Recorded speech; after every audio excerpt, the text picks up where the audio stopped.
It's Accountex 2023. We are live in London. I'm here with a couple of old friends, Paul Shrimpling, Alexandra Burnett. Good to see you both. Good to see you too, Rob. Well introduced. Alex, how's Accountex been for you so far? Well, I don't know. It's been really good. I've really significant changes, I think, this year. The show's evolving, isn't it? Yeah, so much. And we were saying, 2019, you had a kind of couple of little talks about communication. Now there's such big waves about people and communication and diversity, and it's huge. And and sustainability, I notice as well. Lots about sustainability. We'll come to some of the key topics in a minute. Paul, what have been some of the highlights for you? You've been to a lot of these. I have been to a lot. I've been to all of them, in Been to fact. all of them. Right from the beginning. Well, you want the highlights from the beginning to now, or just the highlights? Well, let me ask you a different question. How do you feel the show's evolved over the years? I was going to fire that question at you, which I will ask in a minute. The numbers are great.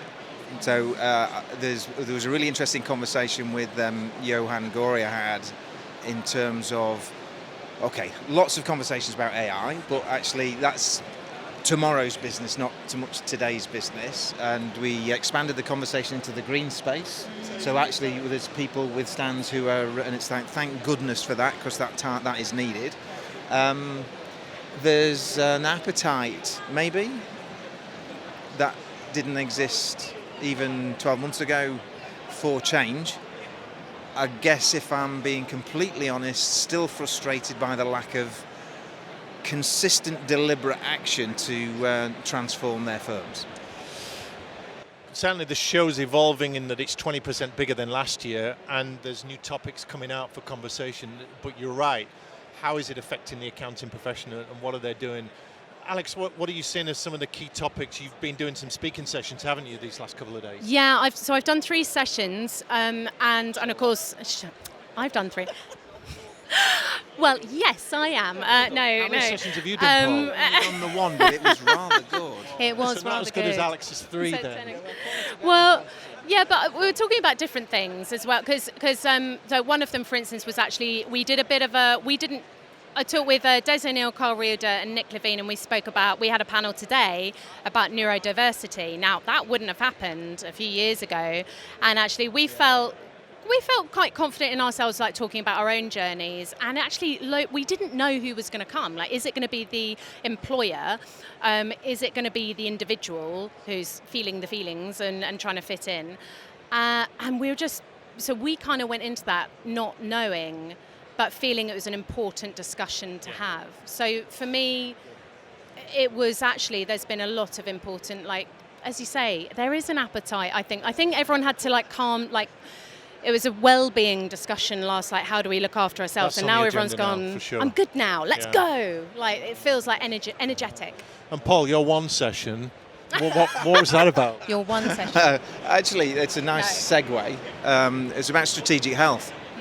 So it's just taking that health message, but actually, let's look at your firm in a broader way.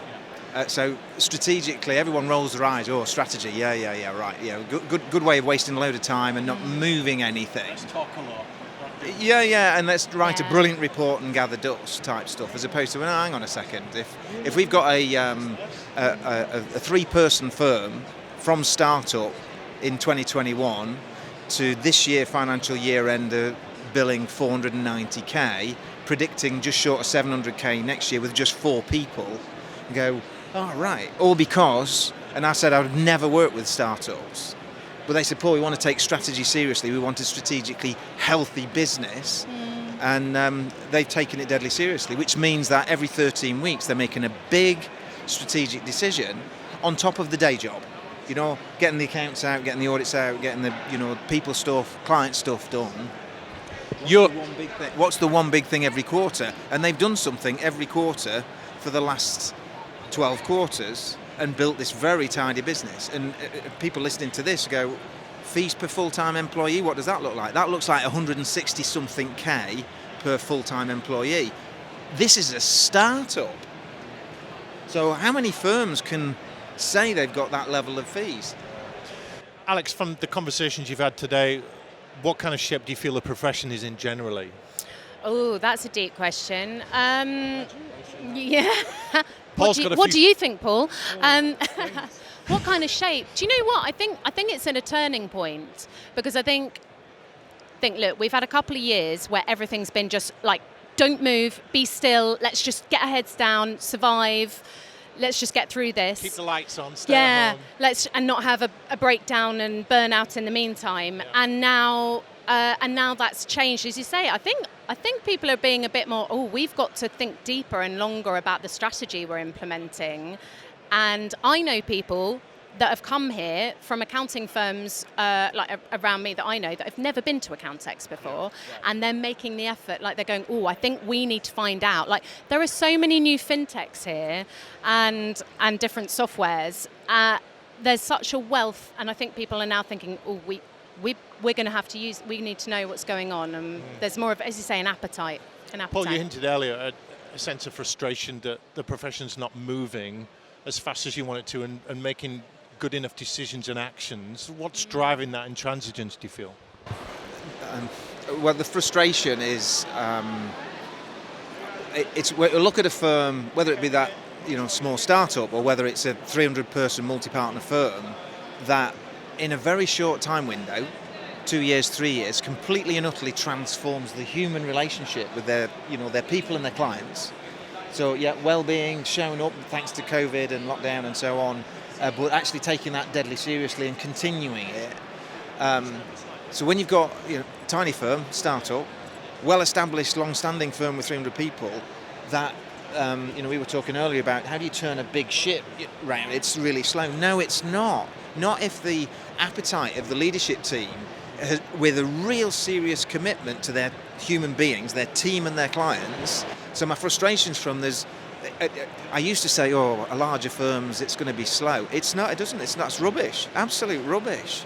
So what the opportunity, as always in the profession, to change people's lives, business owner lives, team members' lives, the partners' lives as well, is massive. So the frustration comes from, let's crack on with it. And it's like, people come here and go, look at that, and then go back and do sweet fill in the blanks. Alex, what skills are at? That's the frustration. Is look, take one thing and implement, but not once. Dive if it's Dext, take it and dive deep across your whole client base and make it work, and it'll have a fundamental impact on your team, your clients, and the results of the firm. Are you saying if you're going to do it, do it? And do it deep, do it well, and across the whole business. Yeah, I get you. We'll do these few clients and then back off a bit. And I think the profession's guilty of that. What skills or attributes, Alex, do you feel accountants need to stay relevant and competitive in this day and age? Because they are in a pivotal role with so much turmoil going on and economic change and technological change. People do lean into them. Maybe they're not stepping up. What do they need?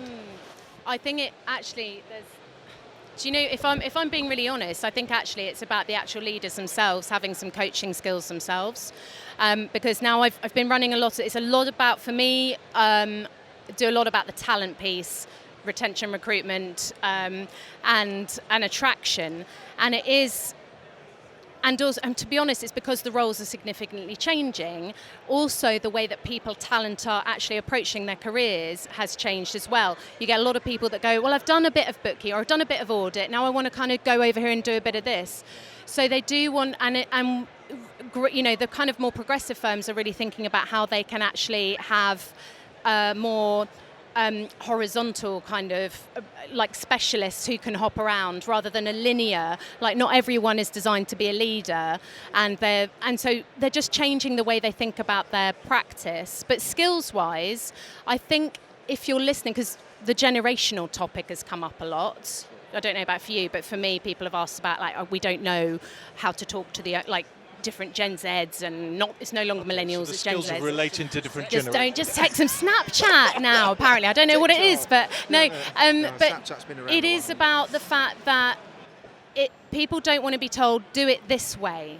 Especially when they're and at any age, not just entering, any age, people want to find out their own way. So I think if a leader is actually learning to have a coaching conversation. Now I'm ICF, but it's a case of being curious, having space for conversations, and actually going, well, what do you think will work for you? I know what works for me, but actually, can you have an active role and tell me what's working for you and how we can, and just have that open conversation. I think that would help a long way, because also those skills are empathy, active listening, and if you learn that, then and open and just open questions and models like that, then actually you get a lot more out of your workforce, as well as being more innovative and action-based, which is what you're saying. And coincidentally, Paul, Alex has just described the attributes of a trusted advisor. Being curious and asking questions, there's a novelty.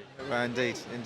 But there's the big issue at play around all of that. So they'll accept that that's needed, necessary, will play out, and then they go, well, yeah, but I haven't got time to have a one-on-one with all my connects each week. But it doesn't have to be a one-on-one, in a sense. Don't know, do you not think? Oh, really? Could it not be, because I know someone who goes, well, my time is valuable, so if I have a 25-minute one, I don't have that much time, but I know it's valuable for them, and Sure. I need to do it, and you can hear them talking himself into it. Yeah. But equally, why not have then in-person roundtables, or it's just a facilitation problem. Rather, you can have group coaching and conversations. Yeah, sure. There's what's clear, and I interviewed Jean Victor from QuickBooks UK General Manager on a podcast on Humanise the Numbers, and they have a team session every week. Yeah. Top leadership team, 13 people, 75 minutes. You go, wow. And the first 25 minutes are just getting connected as human beings again. Yeah. So 25 minutes times 13 people, that's a lot of time. But it's like, look, hang on, we've got to connect as human beings because we're leading this business. And you go, all right, so that's team setting. Yeah. And then there's, well, hang on a second. If a team member, any team member, is going to feel a sense of achievement every week without fail. So they go home on Friday and their gin and tonic, glass of wine, orange juice, cup of tea tastes brilliant. It's because they've had a great week. And Sunday night aren't going, oh no, it's work tomorrow. They're going, right, I'm up for this. And it's that, sense of achievement piece requires an investment of time in a team setting, team coaching for sure. Yeah. I would argue very strongly, and I've got examples of 3 teams in one firm. One of the team leaders has waterfalled one-on-ones throughout the whole team, and there's 28 people in that team. The other 2 have not, and the performance differences, the culture differences across those different teams are profound. They're all doing a weekly team session, but this one of them's doing weekly one-on-ones. Every person in that team, not every week, but most weeks, have got a sense of achievement. Yeah. All of a sudden, the engagement levels are high, productivity's high. Guess what happens to profitability? Yeah, I love that. And the thing is, as you say, it's that actually what it is then, is it a deep enough conversation in the group settings? Is it the one-to-one, or is it the deep enough? And that is the problem. But maybe it's what you said about action, and I said something similar this morning. It's like we're human beings. We have the logic and we have the knowledge. We know what to do. They know what to do. They're just, as you say, not taking action. So, and that's why I'll quote exactly what I said earlier, which is, why do you think Shakespeare has had the same plays for over 450 years, and Greek theatre, and we use the same stories again and again? There are 7 stories, 7 only in history, and we do that because we succumb to the same human fatal flaws all the time. And in accountancy, it's usually I'm busy doing the things. I can't don't talk to me about the things. I'm too busy to do the things, and everything's behind to take the time out and then get ahead of the things. Well, plenty of opportunities, but still work to be done, and thankfully people like you two helping them to do them. Thank you so much for joining us today. That's been excellent. Yeah. The inflection point in the industry is what? What are you seeing that's profoundly different now to a year ago, or 3 years ago for that matter? I'm not programmed to answer questions. What do I see has changed? Okay, what do I see has changed? The power has shifted. The power has shifted from accounting firms and employers to employees.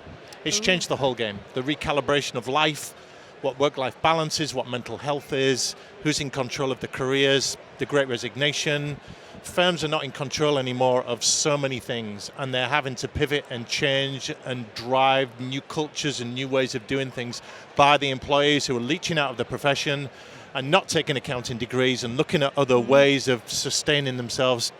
And accounting's got something of an image problem, and the talent and the younger generation is driving that. So that is the big thing. So how many firms are taking deadly seriously a set of values and behavioural standards across their whole? 8% of firms. Thank you so much for joining us today. We've got so many more interviews to do, but we appreciate your time, both of you.